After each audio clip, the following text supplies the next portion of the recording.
My name is Dr. Elena Mustakova, and I am a Bulgarian-American Baha'i. I live in Arlington, Virginia with my husband Earl Passard and our 19-year-old daughter Rosie, who goes to school in London and is here for the summer. And I am a psychotherapist. And we also have 2 adult children, a son who is an MD in Seattle, and a daughter who is in Connecticut, and grandchildren.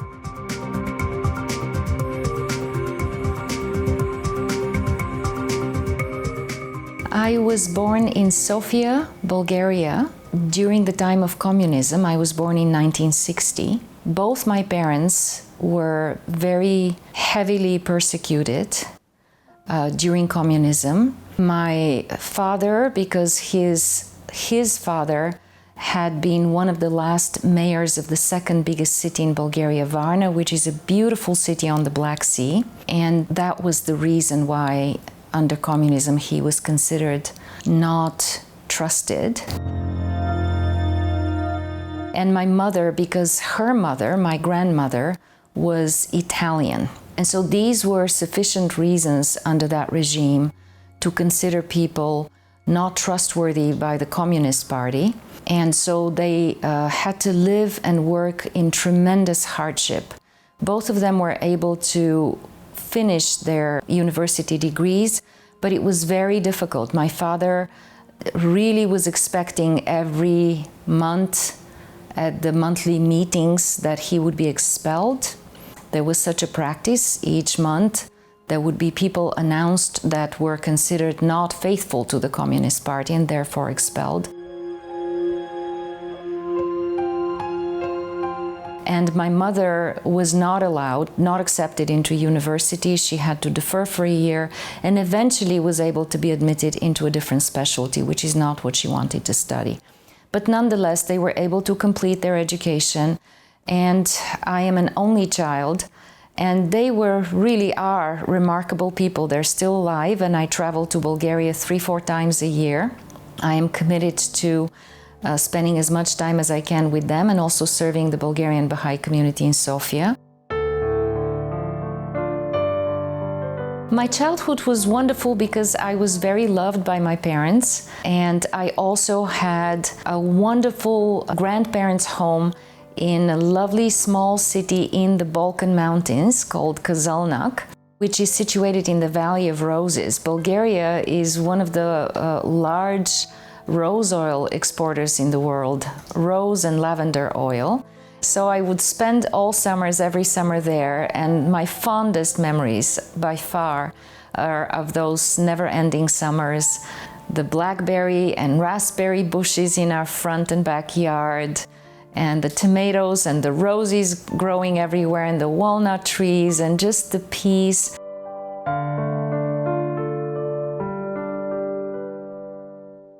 My grandfather was a very dignified man. He was the architect of the city and was very respected and very loved.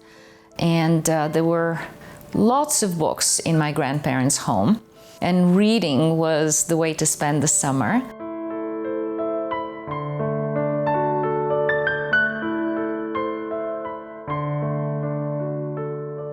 I also have some memories that are not as beautiful, but which really connect my heart to the Iranian Baha'is. When I was little, I knew, and I was warned by my parents every day, that I have to be very, very careful what I say anytime I leave the home, because those were years in which one wrong word, one word that in any way associated us with disapproval of some of the repressions that were going on, could cause both my parents to be taken to a labor camp and for me to never see them again. And so I, as a little child, really grew up with the fear that every night when we went to bed, late at night, I'd hear the banging on the door and my parents would be taken away. So I grew up with that fear.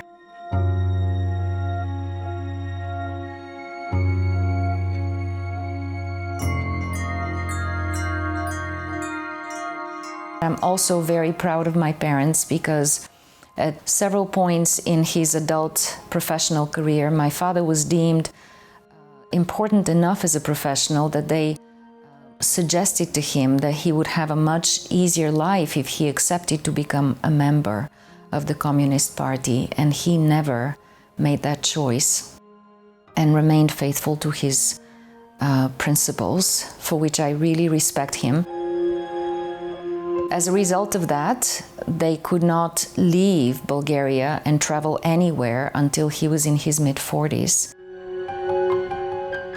The only reason that Bulgarians were allowed to travel if they were not members of the Communist Party was if their professional skills could be useful to the government. And so the Bulgarian government had arrangements with many other developing countries where Bulgarian specialists would be exported, and their dollar amount salaries would be appropriated by the Bulgarian government, and they would receive a very small part of those salaries, with which was just enough to live.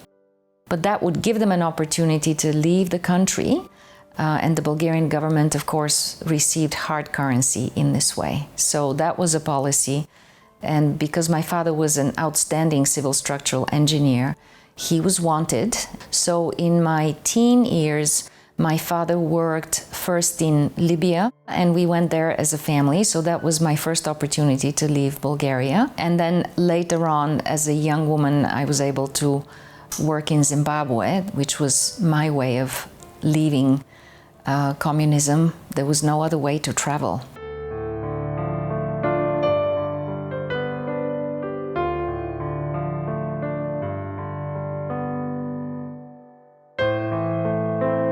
One of the wonderful things during the communist years was that everybody had access to high-quality education, public education. So I remember my years of schooling being very meaningful. It really ignited in me a love of learning. Of course, educational methods were much more authoritarian than is considered acceptable in the United States, but that was a different time. I remember meaningful years as a student with friends, with camps which we were expected to go to in the summer and work in the fields. All students were expected to work in the summers in farms and cooperatives, contribute a month of labor. But those were very fun times, and we all accepted the hardship and just enjoyed the fellowship. So it was lovely. I have fond memories of those years.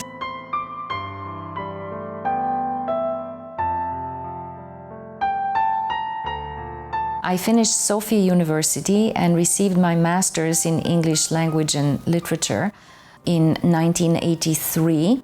And the same year, earlier that year, I married the father of my son. And my son was born actually the same year. And then I was home with him for a couple of years, after which I wanted to start to teach literature at Sofia University.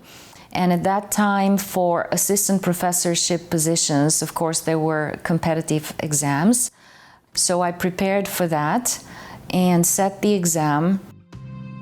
But then my mother, who was working as the financial director of another university, was called by the head of the committee and was compassionately told that she should let me know that I will never be allowed to teach English and American literature at Sofia University because my family is not considered trustworthy by the Communist Party, and these disciplines are only accessible for people who are loyal members of the Communist Party.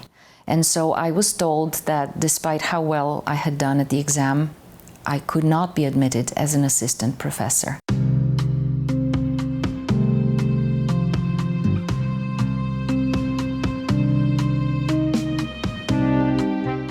At that point, I knew that sooner or later I would have to pursue a way out of the country. But my son was 2 years old at the time, so it was too early, and I began to teach in a foreign language institute center. I began to speak to my husband about the need for us to find a way to leave the country.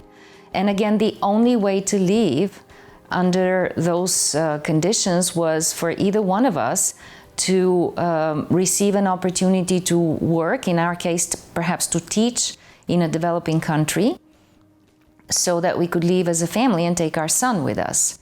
Turned out that engineers were sought after in Zimbabwe. And so my husband interviewed, and after many challenges, he was able to obtain a position to teach at the University of Zimbabwe in Bulawayo. And so we were given passports and allowed to leave as a family.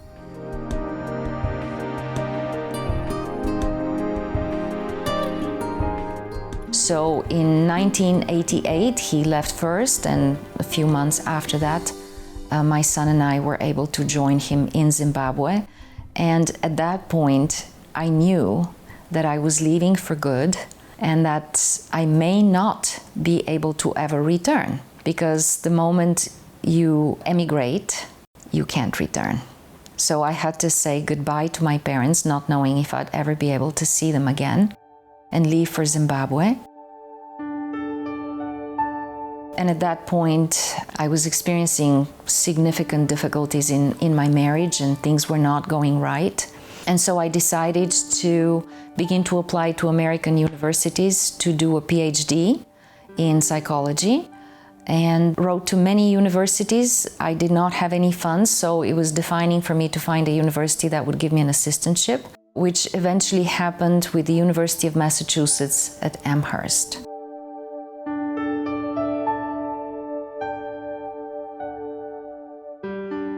It was in 1990. Things were already visibly loosening in Bulgaria and the Eastern Bloc. And so it appeared safe and possible for me to return to Bulgaria before leaving for the United States. So my former husband and the father of my son decided to stay in Zimbabwe, where he wanted to continue his career. And I returned to Bulgaria, left my son with my mother, and was able to leave for the United States with the understanding that as soon as I find my feet, she will send my son to me, because at that point it was already possible to do so. The strict restrictions of travel were starting to loosen, and I left for the United States in late August 1990, and as we all know, the Berlin Wall came down the year before that. And so it was already possible to know that I would be able to have my son join me. I arrived in Boston, Massachusetts on August 27th, 1990. We'll forever remember that moment of the experience of freedom. So I really can understand how much Iranian Baha'is are sacrificing for this faith and what that means. Of course, the sacrifices are much greater than anything that I have shared, but I do understand having to give up every freedom. Because I remember what it was like when the plane was landing over Boston and I first caught sight of this amazing city. And it's not that I hadn't seen other parts of the world. I already had traveled quite a bit. But this was the land of freedom, and it meant a lot. So from there, I took a bus and arrived in Amherst, Massachusetts on the campus at 10 p.m. with my 2 suitcases at 10 p.m. And that was the first moment when it dawned on me what I had actually done. Because when I was leaving Bulgaria, people were asking me, why are you doing this? You have a job at the language teaching center, you have a family, you have a life here, and you have a professional development here. Why are you doing it? And I really could not explain. I knew that I had to seek a higher horizon. I knew that there was something I had to find which I could not find in Bulgaria, but I couldn't explain what it was. I did not know.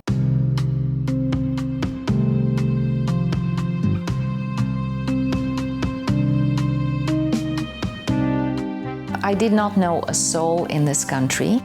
I had the name and the contact information of one person who was going to allow me to stay the first 2 nights. So I managed somehow to make that phone call and was picked up by them. And then the next day they introduced me to the campus and I found residence services. And from there the journey began from zero to just finding a way to live, to have a small housing arrangement. I was offered an assistantship first to teach international students English. And within 3 months, I was able to tell my mother to send my son on the first flight. And he was not quite 8 years old when he had to fly across the world. He was terrified, arrived in Boston with a face that had only eyes on it, because of course he could not imagine where he was going and if I really would be on the other end.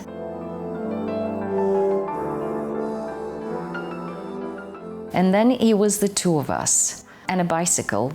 I was working 3 on-campus jobs because on a student visa, that was all that was allowed to be able to support us. I would take him to school on my bicycle and bring him back and shop on the bicycle, and in the evening take him to campus, and he would sit in the back of my classes that I had to teach and fall asleep in the back and do his homework. And he became the child of the whole international community of students. Everybody was looking out for him. And it was wonderful because it was an experience of fellowship, global fellowship.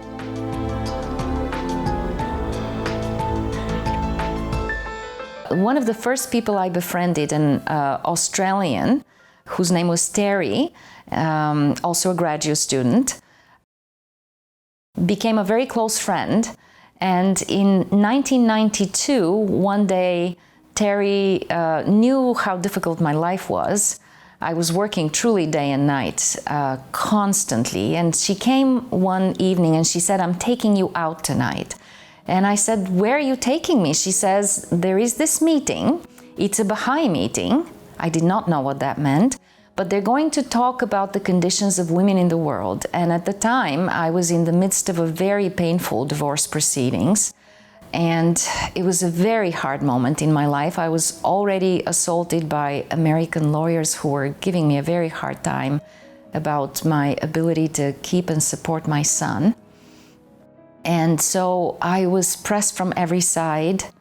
And I did not want to go, but she insisted. She said she had made arrangements for where my son was going to spend the evening with other children. And so she took me to this fireside, and we arrived in Western Massachusetts into the home of what turned out to be my godmother, Nouri Jalalzadeh. And she was having a fireside, and at that fireside, a Nigerian Baha'i woman was talking about the conditions of women in Africa. When we arrived and the door was open to us, I saw this beautiful Persian woman in her 50s, and it seemed to me like she was radiating light. And I really did not understand what that was. I had no concept. I had been raised Eastern Orthodox, but of course religion was forbidden under communism.